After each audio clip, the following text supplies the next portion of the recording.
Sir मेरे ख्याल से कि मरीज पे सिर्फ नशा छोड़ने पे ही दबाव नहीं डालते रहना चाहिए।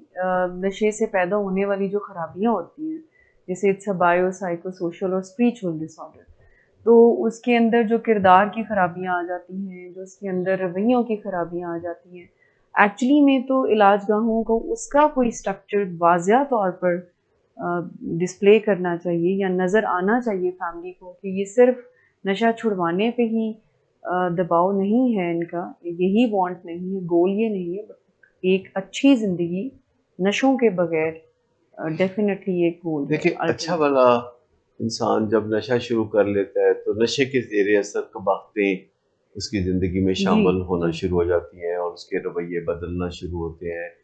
उसे अच्छी और बुरी चीज़ के दरमियान फ़र्क कम लगने लगता है। जी, वो कवानीन को तोड़ते हुए भी ज़्यादा रुकावट महसूस नहीं करता। तो ज्यों-ज्यों वक़्त गुज़रता रहता है, नशे की बीमारी में इख़लाक़ी बुराइयाँ भी मरीज़ की ज़िंदगी का हिस्सा बनने लगती हैं।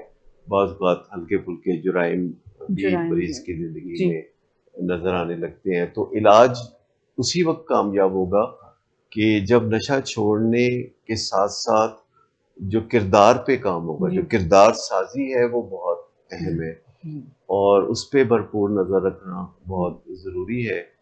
और ये फिर प्रोसेस चलता रहता है। नशा तो जल्दी छूट जाता है, लेकिन शख्सियत की तामीर में वक़्त लगता है। इसीलिए हम कहते हैं कि नशे की बीमारी का इलाज शुरू तो होता है, कभी खत्म ख़त्म नहीं नहीं होगा होता। और महज़ और विल पावर का काम नहीं है और ये। ये महज़ विल पावर का काम नहीं है। इसमें अगर कोई तालिब इल्म था और नशे की वजह से पढ़ाई छूट गई है, तो वापस उसे तालीम की तरफ लाना होगा। हुँ, और अगर किसी का काम-काज था जो वो छोड़ बैठा था या कारोबार था हुँ, जिसमें दिलचस्पी ख़त्म हो गई थी, तो वापस उसको ज़िंदगी की दौड़ में लाना लाना भी होगा। उतना ही इम्पोर्टेंट है जितना कि नशे से निजात दिलाना। स्किल्स को भी सीखना बहुत ज़रूरी है उनके लिए ताकि वो ज़िंदगी में आगे बढ़ने, क्योंकि कॉन्फिडेंस सर बहुत कम हो जाता है। पेशेंट जब नशा छोड़ता है तो एक कैफ़ियत, बड़ी तकलीफ़देह कैफ़ियत से गुज़रता है, वो उदास, नाराज़ रहना शुरू हो जाता है। तो इन सब चीज़ों के लिए विल ही सिर्फ़ काम नहीं आती है, उसको ट्रेनिंग, उसको स्किल्स सीखनी होती हैं ताकि वो बेहतर ज़िंदगी, और सबसे इम्पोर्टेंट बात पेशेंट और फैमिली दोनों की शेम के ऊपर भी बहुत सब्सटेंशियल वर्क अगर ट्रीटमेंट का हिस्सा हो तो कामयाब इलाज की निशानी ही है ये। देखिए, अगर किसी एक बात पे हम ज़ोर देना चाहें तो वो ये है कि जब तक शेम हीलिंग नहीं होती, तब तक नशे से निजात नहीं होती। जी।